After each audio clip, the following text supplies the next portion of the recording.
오늘 함께 나누실 하나님 말씀은 창세기 19장 27절에서 38절입니다. 저와 여러분이 한 절씩 교대로 읽으시겠습니다. 아브라함이 그 아침에 일찍이 일어나 여호와 앞에 서 있던 곳에 이르러 소돔과 고모라와 그 온 지역을 향하여 눈을 들어 연기가 온기가마에 연기같이 치솟음을 보았더라.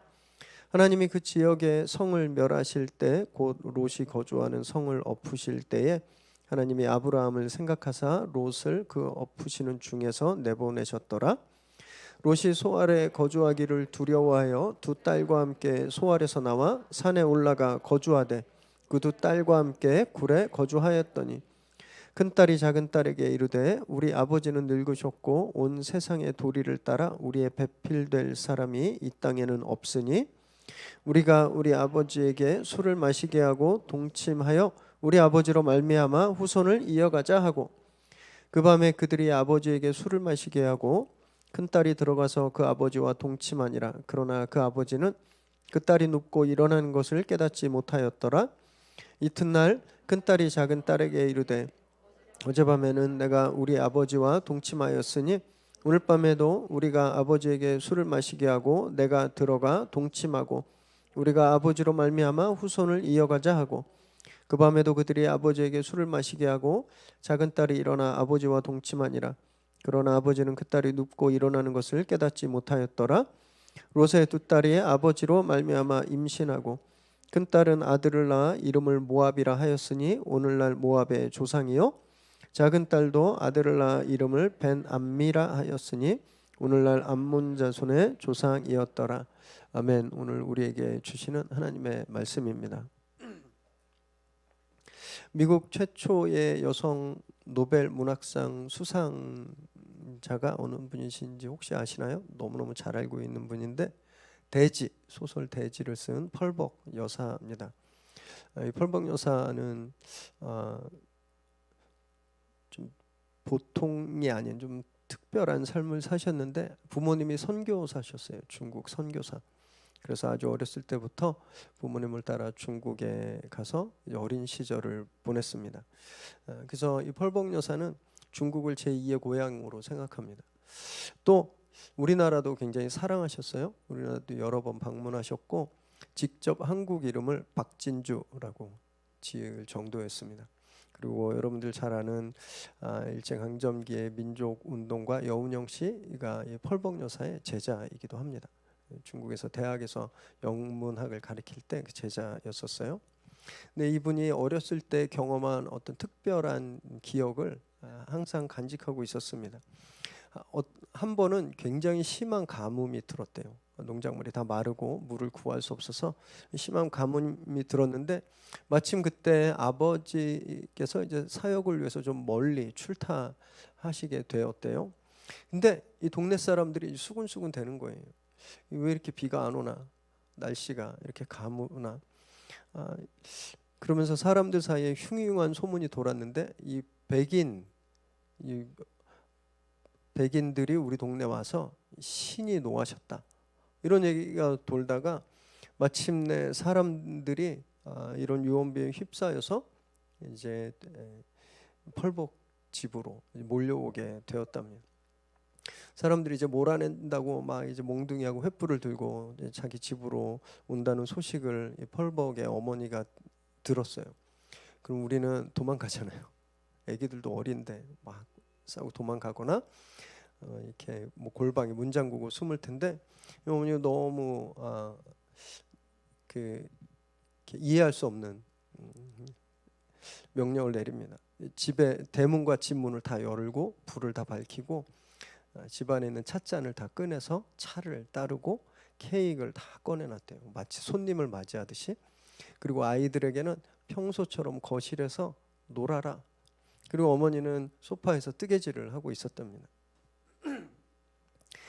사람들이 막 소리를 지르며 몰아내자, 이렇게 얼굴 하얀 귀신들 몰아내자 막 이러고 몰려오는데 딱 왔는데 문이 다 열려 있고 집안이 환하게 밝혀져 있으니 얼마나 당황했겠습니까? 일단 다 몰려 들어왔는데 마치 자기들을 기다렸듯이 그 이제 티 테이블이 다 세팅되어 있으니까 되게 당황했대요.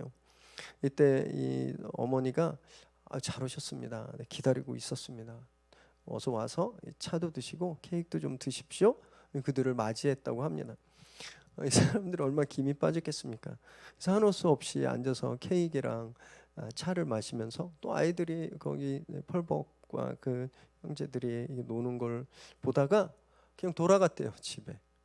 이 몽둥이질에서 쫓아내려고 몰려왔다가 잘 대접받고 돌아갔는데 거짓말처럼 그날 밤에 그토록 기다리던 비가 내렸다고 합니다. 이 펄벅 여사가 이 기억을 굉장히 오랫동안 간직하고 있었대요. 굉장히 두려운 시간이었을 거 아니에요. 잘못하면 막 큰 화를 당할 수 있는. 근데 그때 어머니의 지혜로 또 하나님의 은혜로 자기들이 안전하게 됐다는 것을 기억하고 이 격변기 중국에서 생활할 때 정말 처형당할 위기도 넘겼었는데 그때마다 힘을 얻고 그 위기를 넘길 수 있었다 이렇게 말합니다. 만약에 이 그날 밤에 동네 사람들이 막 몰려왔을 때 이 펄벅 여사의 어머니가 도망치거나 골방에 숨어 있었으면 어떻게 됐을까요? 아마 큰 화를 당했을 겁니다. 그런데 도망치는 대신 당당히 맞선 거죠. 도망치는 것이 아니라 오히려 맞아들였습니다. 그랬더니 화를 면하게 됐거든요. 그럼 두려움은요, 맞서야 이길 수 있습니다. 두려움은 피하고 도망가면 잡아먹힙니다. 오늘 본문에서 좀 안타깝게도 그 모습이 그대로 나타나고 있어요. 두려움 때문에 도망가다가 파국을 맞이한 롯과 두 딸들의 이야기가 오늘 본문에 나오는데요. 너무 처참하고 치욕스러운 내러티브지만 우리가 말씀을 나누실 때 두려움을 어떻게 이길 수 있는지 그것을 좀 함께 찾는 시간 되시기 바랍니다. 27절 28절 읽습니다. 시작. 아브라함이 그 아침에 일찍이 일어나 여호와 앞에 서 있던 곳에 이르러 소돔과 고모라와 그 온 지역을 향하여 눈을 들어 연기가 옹기까마의 연기같이 치솟음을 보았더라. 소돔의 유황불이 떨어지던 그날 아브라함이 일찍 일어납니다. 그래서 하나님을 막아서서 소돔을 위해 중보기도했던 그 자리에 가섰어요. 그리고 그의 눈에 비친 소돔의 모습은 막 공장 굴뚝에서 시커먼 연기가 막 나오듯이 검은 연기가 치솟아 오르고 있었습니다. 그걸 바라보던 아브라함의 심정은 어땠을까요? 한번 좀 생각해 보시면 좋을 것 같아요. 쌤통이다 그랬을까요? 굉장히 비통했을 겁니다. 아니 저 큰 성에, 저 화려한 성에 의인 단 10명이 없어서 저렇게 불타고 있다니 얼마나 안타까웠을까요? 게다가 아직 롯이 어떻게 됐는지 몰랐거든요. 롯이 혹시 저기서 해를 당하지 않았을지 걱정이 가득했을 겁니다. 아브라함이 소돔을 보며 그런 심정을 느꼈던 거예요. 근데 우리는요 지난주 본문에서 소돔을 바라보았던 또 다른 한 사람을 알죠, 그죠? 롯의 아내입니다. 롯의 아내는 불타는 소돔을 뒤돌아 보았다가 소금 기둥이 되는 저주를 받게 되었잖아요. 그런데 오늘 아브라함은요 일부러 봤습니다. 소돔 땅을. 저주는커녕 아무 일도 일어나지 않고 있거든요. 무슨 차이일까요? 롯의 아내는 돌아보고 저주받아 소금 기둥이 되고 아브라함은 일부러 찾아서 봤는데도 아무런 해를 입지 않았을까요? 중심이 달랐기 때문입니다. 중심이. 롯의 안에 중심에 미련이 있었어요. 소돔에 대한 미련, 거기에 두고 온 재물과 거기서 누리던 것에 대한 미련. 그러나 아브라함의 마음 중심에는요 긍휼함이 있었습니다. 안타까움과 긍휼함, 불쌍함. 이게 다른 거예요. 그래서 결과가 다른 겁니다. 여러분 우리도 매일매일 세상을 봅니다. 롯의 아내가 소돔을 보았던 것처럼 혹은 아브라함이 지금 소돔을 보고 있는 것처럼 우리도 똑같이 세상을 봐요. 예수 믿는다고 골방에 갇혀서 기도만 하고 살 수는 없습니다. 일해야 먹고 살죠. 생활해야 되는 거죠. 그래서 우리도 매일매일 세상을 보게 되는 거예요. 겉으로 보면 교회 다니는 사람과 교회 안 다니는 사람 다 똑같습니다. 전철 타고 수많은 사람들이 출퇴근하는데 이 사람 교회 다니는 사람, 이 사람 교회 안 다니는 사람 가려내실 수 있으세요? 없습니다. 겉모습은 똑같아요. 똑같이 세상을 보고 세상 속으로 들어가는 거예요. 여러분 그렇다고 중심도 같아서는 안 됩니다. 마음의 중심은 달라야 되는 거예요. 부러움과 미련과 욕심과 욕망으로 세상을 보고 세상으로 향하는 그들과 달라야 되는 겁니다. 긍휼함과 불쌍히 여기는 마음. 오늘도 많은 인생들이 예수를 모르고 참 망해가는구나. 이런 불쌍한 마음이 우리 중심에 있어야 된다라는 거죠. 여러분 그래야 실패를 면할 수 있는 겁니다. 오늘 이 지금 소돔을 바라보고 있는 이 아브라함의 그런 심정, 그런 마음을 저와 여러분이 다 회복하시길 바랍니다. 아멘 좀 크게 바랍니다. 네. 30절 읽습니다. 시작. 롯이 소알에 거주하기를 두려워하여 두 딸과 함께 소알에서 나와 산에 올라가 거주하되 그 두 딸과 함께 굴에 거주하였더니. 지난주 본문을 잠깐 떠올려 보시면요, 롯의 가족들이 꾸물거렸습니다. 빨리 나가야 되는데. 그랬더니 천사들이 어떻게 했어요? 손을 잡고 밖으로 탈출시켰죠. 그리고 분명히 롯에게 뭐라 그랬냐면 들에 머물지 말고 산으로 올라가라 말했습니다. 산으로. 그때 롯이 그걸 거절했죠. 그렇게 말씀하지 마시고 여기 가까운 소알성이 있으니까 내가 거기 피하게 해달라고. 천사들이 그것을 허락했어요. 그러면서 안전을 보장했습니다. 소알성에 가면 안전할 거라고 안전을 보장했잖아요. 그럼 거기 있어야 되는데 마음이 또 헛가닥하고 바뀐 거예요.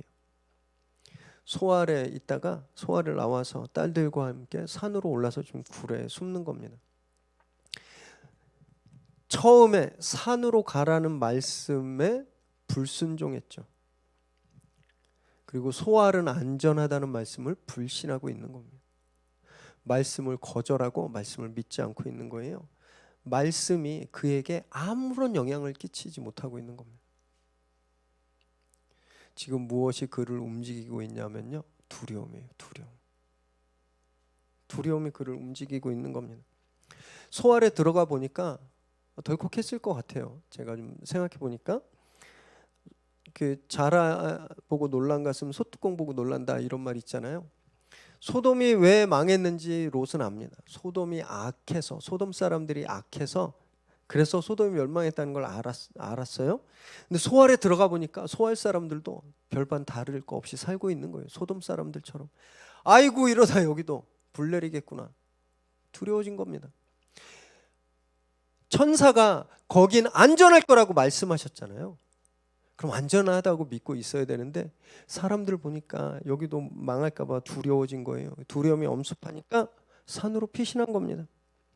말씀 때문에 간 거 아니에요. 두려움 때문에 간 겁니다. 그의 삶을 움직이는 것은 말씀이 아니라 두려움이라고 하는 감정이에요. 그래서 앞으로 일어나는 치욕스러운 일을 그가 당하게 되는 겁니다. 여러분, 그래서 우리가 굉장히 심각하게 우리 스스로를 생각해 봐야 돼요. 나를 움직이는 것은 무엇인가?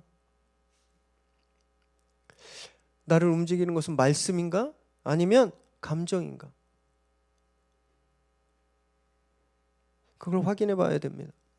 지금 우리 시대는요, 두려움의 포화 상태예요. 3년 가까이 된 팬데믹으로 인한 두려움이 그냥 가득 차 있죠. 또 정치적인 혼란으로 인한 두려움도 있습니다. 점점 비관적으로 예측되고 있는 경제적 위기로부터 오는 두려움, 이 두려움이 그냥 사방에 다 가득 차 있는 거예요. 여러분, 이렇게 두려움이 가득한 시대에 오직 말씀만이 살 길입니다. 롯이 만약에 처음에 천사들이 산으로 가, 그 말씀에 순종해서 산으로 갔으면 오늘 앞으로 당할 그런 일 안 당했을 겁니다. 저는 그렇게 확신합니다. 아니면 안전하다는 말씀을 믿고 소알에 계속 머물렀으면 롯은 그런 일 안 당하게 됐을 거예요. 그런데 그가 말씀을 등한시하고 자기 마음에 일어나고 있는 감정, 이 두려움이라는 감정 때문에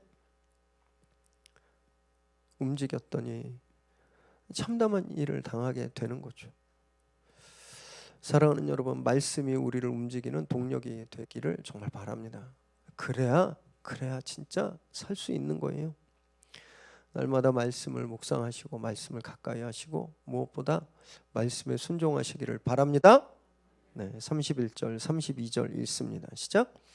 큰딸이 작은딸에게 이르되 우리 아버지는 늙으셨고 온 세상의 도리를 따라 우리의 배필될 사람이 이 땅에는 없으니 우리가 우리 아버지에게 술을 마시게 하고 동침하여 우리 아버지로 말미암아 후손을 이어가게 하자 하고. 네. 롯의 두 딸들이 소돔이 멸망하고 또 소알에서도 나와서 자기들하고 결혼할 사람을 찾을 수가 없게 된 거예요.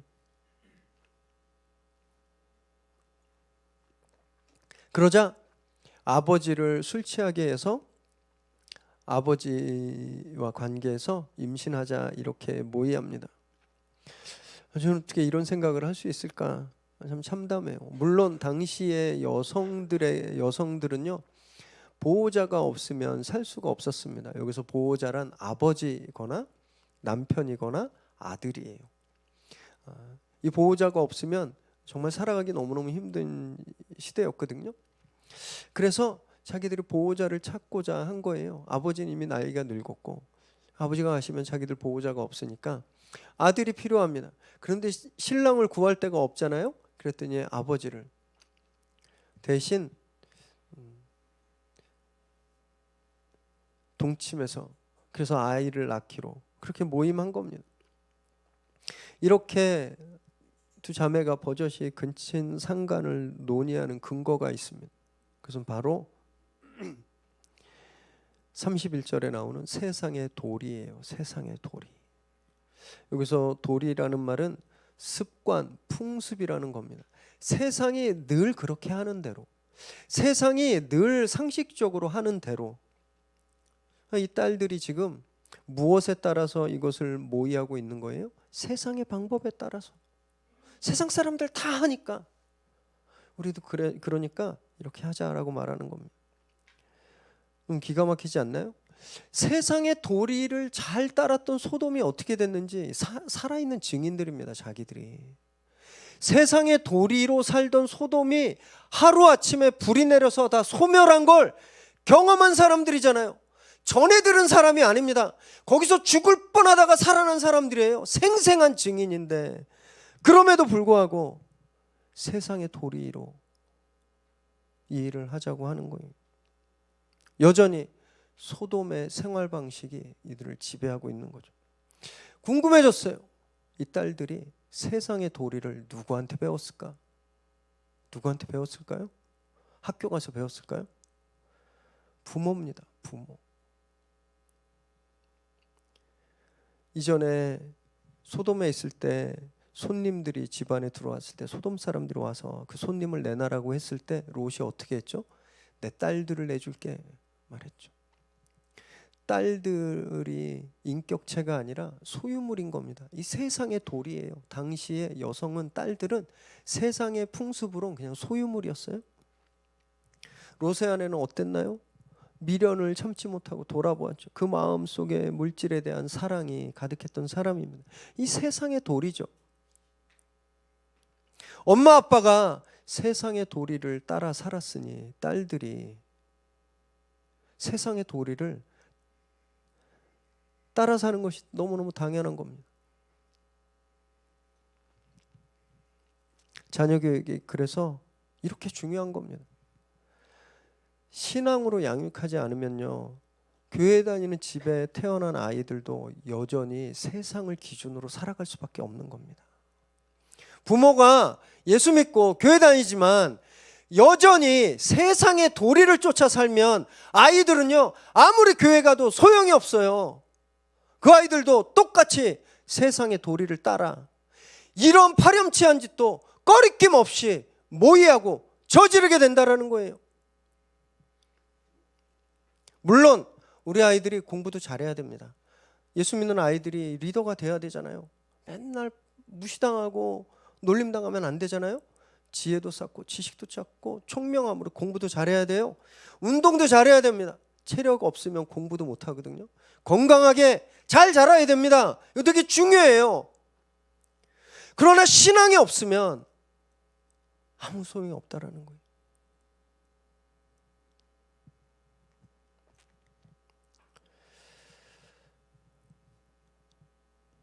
그래서 다른 것들보다 더 최우선으로 신앙을 잘 교육해야 되는 겁니다. 여러분, 우리는요 세상의 도리를 따라 사는 사람들이 아닙니다. 하늘의 도리를 따라 사는 사람들이에요. 세상은 빼앗고 공격하고 짓밟고 뒤통수 치고 사기고, 이게 세상의 도리라면 우리는요 양보하고 희생하고 사랑하는 십자가의 도를 따라 사는 사람들입니다. 우리가 그렇게 살아야 자녀들이 우리를 배우는 겁니다. 사랑하는 여러분, 날마다 정말 십자가의 도를 따라 사시기 바랍니다. 정말 몸부림치시기 바래요. 그래서 우리 아이들도 그 하늘의 도리를 따라 사는 인생으로 자라기를 주님의 이름으로 축원합니다. 33절 34절 읽습니다. 시작. 그 밤에 그들이 아버지에게 술을 마시게 하고 큰딸이 들어가서 그 아버지와 동침하니라. 그러나 그 아버지는 그 딸이 눕고 일어나는 것을 깨닫지 못하였더라. 이튿날 큰딸이 작은딸에게 이르되 어젯밤에는 내가 우리 아버지와 동침하였으니 오늘 밤에도 우리가 아버지에게 술을 마시게 하고 내가 들어가 동침하고 우리가 아버지로 말미암아 후손을 이어가자 하고, 그렇게 모의한 그날 밤에 아버지에게 술을 잔뜩 마시게 하고 큰딸이 먼저 동침합니다. 롯은 만취해서 무슨 일이 일어나는지 전혀 모르고 있어요. 그리고 그 다음 날에는요 동생이 똑같은 짓을 합니다. 이때도 롯은 술 취해서 인사불성이었어요. 너무 기가 막히죠. 저는요 산으로 피해서 굴에 숨었다라는 말을 딱 봤을 때 이제 롯이 거기서 산기도 하지 않을까 이런 기대 잠시 품었었는데, 금식기도라도 할 줄 알았습니다. 그런데 술이에요, 술. 여기 이 단어는 야인이라는 단어입니다. 와인이랑 너무 비슷하잖아요. 포도주하고 같은 단어예요. 그러니까 여기 술은 포도주였을 거예요.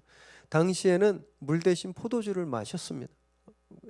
팔레스타인 지역의 물이 너무 퀄리티가 좋지 않아서 그래서 물 대신 사용했었어요. 그러나 지금 이 상황에서 포도주는요 음료가 아니라 취하기 위한 도구였습니다. 맨정신의 두려움을 이길 수 없었겠죠. 소돔이 무너지는 걸 봤고 자기 아내도 소금 기둥이 됐고 두려움, 그 트라우마가 이 맨정신에 이걸 이길 수가 없었던 거예요. 그래서 딸들이 주는 술을 그냥 계속 받아 마신 겁니다. 정신을 잃을 때까지. 술 자체는, 술 마시는 거 죄 아닙니다. 옛날에는 막 이렇게 너무 술들을 많이 마시니까 술 먹으면 지옥 간다 막 이래서 애써 못 먹게 마시게 하려고 그랬지만 술 먹는다고 지옥 가지 않습니다. 술 담배가 죄가 아니에요. 건강 때문에 못하게 하는 거지. 하지만 술 취하는 건 전혀 다른 문제입니다. 술 취하는 건 죄예요. 반드시 참담한 결과를 가져옵니다. 창세기 9장, 우리 재작년에 창세기 시즌 1 할 때 이 노아의 방주 사건을 우리 살펴보았거든요. 창세기 9장에도 노아가 포도주에 취해서 결국 자기 아들 중에 한 명인 함이 저주받게 되는 그런 일이 일어났잖아요. 롯도 지금 똑같은 거예요. 공통점이 뭔지 아십니까? 꼭 구원받고 나서 이런다는 겁니다. 노아도 홍수로부터 구원받고 나서 술 취해서 그런 참담한 일을 맞이하게 됐고, 롯도 소돔이 멸망한 데서 구원받고 나서 술 취해서 이런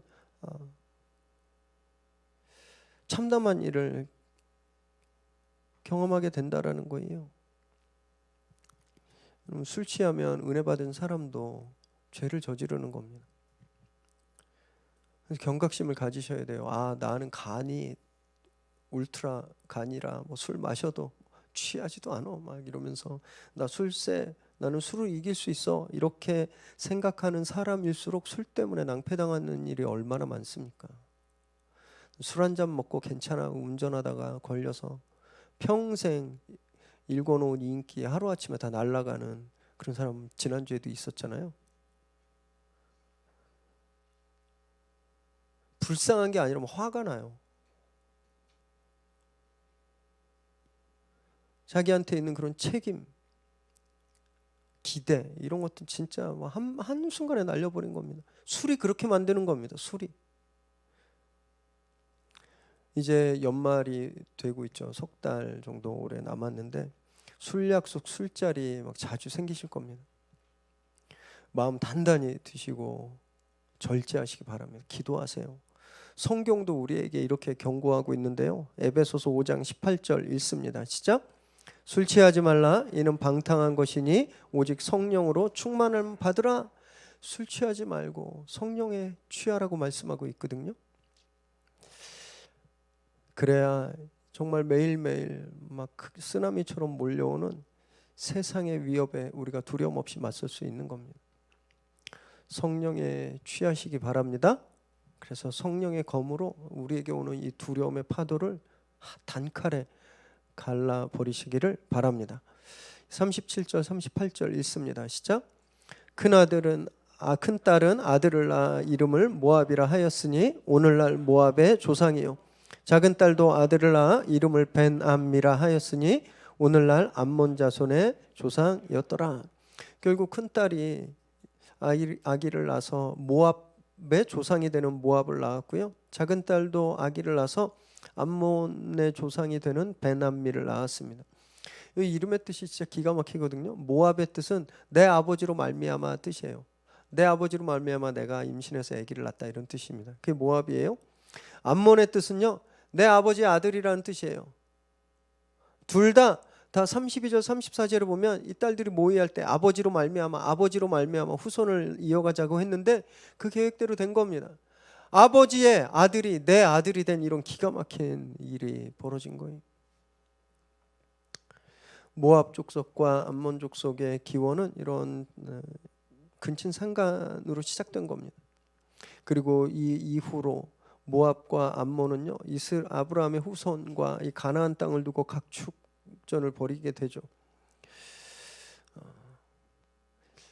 이런 일들이 모든 일이 어떻게 일어나게 된 걸까요? 무엇으로 시작되었나요? 롯이 가지고 있었던 그 두려움 때문입니다.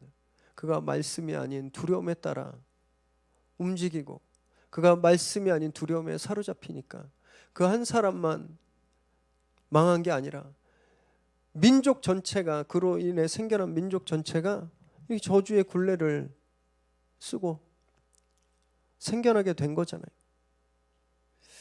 일부 학자들은 왜 성경에 이 모압과 암몬의 이 출발, 이 시조에 대한 이야기가 왜 여기 들어갔을까를 분석하면서 아마 이거 민족주의적인 시각으로 이스라엘이 주변의 민족들 특히 이스라엘을 굉장히 괴롭혔거든요. 모압과 암몬이 이 사람들에 대한 민족주의적인 우월성. 우리는 선민이고 너네 이렇게 지저분한 것들이야. 너네는 애초부터 시작부터 2등이었어. 이렇게 말하려고 하는 그런 의도 때문이다. 이렇게 해석하기도 합니다. 실제 모압과 암몬 입장에서는 굉장히 기분 나쁘겠죠. 기분 나쁘겠죠. 우리를 이렇게 이런 파렴치한 우리의 시작이 파렴치한 짓 때문이었다고 생각하면 얼마나 불쾌했겠습니까? 그런데요, 이런 주장은 저는 동의하지 않습니다. 왜냐하면 이 이후에 엄청난 반전이 일어나기 때문에 그래요. 모압의 후손 중에 나중에 한 여인이 태어납니다. 그 여인의 이름이 룻이에요. 룻. 그녀 룻도 역시 태어나면서 페륜 족속이라고 하는 주홍 글씨를 타고났을 겁니다. 이스라엘 사람들이 룻을 볼 때마다 너네 시조가 아빠하고 근친상간에서 난 사람이야. 너는 영원히 2등이야. 너는 축복의 백성일 수 없어. 그런데요, 룻이 믿음으로 그것을 극복합니다. 이스라엘의 하나님을 자기 하나님으로 고백해요. 그래서 유다 족속에 편입되게 되죠. 그것뿐만이 아니라 다윗 왕의 증조 할머니가 됩니다. 거기에 끝이 아니에요. 이 룻의 후손에서 예수님이 나시는 거예요. 얼마나 놀라운 은혜입니까? 시작은 근친상간 아주 폐륜이었어요. 그래서 그 후로는 다 그 저주를 주홍 글씨처럼 새기고 살아야 되는 그런 민족이었습니다. 그런데 그런 민족 중에도 믿음으로 하나님을 고백하자 가장 존귀한 여성 중에 한 명이 된 겁니다. 이 하나님의 은혜죠. 그래서 저는 이것을 이렇게 해석합니다. 오늘 이 일은요, 운명론을 초월한 하나님의 놀라운 은혜를 위한 서곡이다 라고 생각합니다. 하나님은 어느 상황에서나 누구에게나 운명을 바꾸시는 분이라는 거예요. 하나님은 우리를 혈통으로, 족보로, 또 과거의 어떤 경험으로 판단하지 않으십니다. 하나님 지금 나의 믿음으로 나를 판단하시는 분이세요. 여러분이나 저 그 누구도 혈통으로, 가문으로 우리가 뭐 5대째 기독교 집안이다 이것 때문에 구원받은 사람 아무도 없습니다. 헌금을 뭐 많이 했기 때문에 구원받았다 이런 사람 아무도 없어요. 교회 봉사 많이 했기 때문에 구원받았다 이런 사람 아무도 없습니다. 우리는요 오직 믿음으로 구원받았습니다.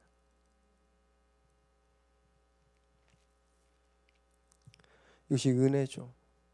그럼 이 은혜를 기억할 때 자기의 저주받은 운명에 당당히 맞서선 룻처럼 우리도 두려움 없이 세상에 맞설 수 있게 되는 겁니다. 사랑하는 여러분, 우리는요 그렇게 예수로 인해서 신분과 운명이 바뀐 사람들이거든요. 고린도후서 5장 17절 읽습니다. 시작. 그런즉 누구든지 그리스도 안에 있으면 새로운 피조물이라. 이전 것은 지나갔으니 보라 새 것이 되었도다. 죄에 속했을 때는 늘 두려워했고 겁에 질려했고 맨날 치이고 절망하는 그런 운명이었는데 이제 예수 안에서 다 지나갔다라는 거예요. 이젠 하나님 주시는 평안함과 천국에 대한 소망을 품고 사는 완전히 새로운 존재가 된 겁니다. 더 이상 감정이 또는 불신이 삶을 결정하게 두지 마시기 바랍니다. 옛사람을 벗어버리세요. 오직 하나님의 말씀을 따라 사는 거룩한 새 사람의 모습을 회복하시기 바랍니다. 그래서 주님 만날 때까지 저와 여러분 모두 낙오하는 사람 한 명도 없이 이 믿음의 길을 당당하게 걸어가게 되기를 주님의 이름으로 축원합니다.